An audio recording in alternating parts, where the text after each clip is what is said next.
Hello everyone and welcome back to PC Error Detective. In today's video, we'll be going over how to unquarantine a file in Windows Security step by step.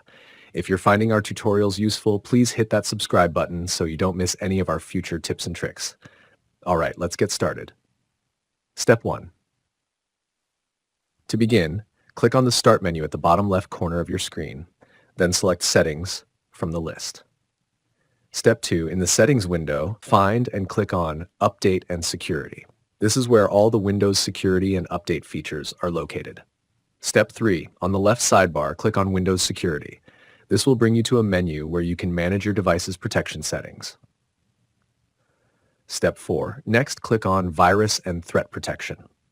This section is specifically for handling any potential threats that Windows Security has detected. Step 5. Now look for and select Protection History.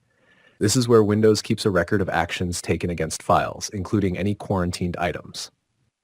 Step 6. In the Protection History list, locate the file that you want to unquarantine. Once you find it, click on the item to see more options. Step 7. To restore the file, click on Actions, then select Restore. This will move the file out of quarantine and make it accessible again on your system. And that's it. Thanks for watching and see you in the next video.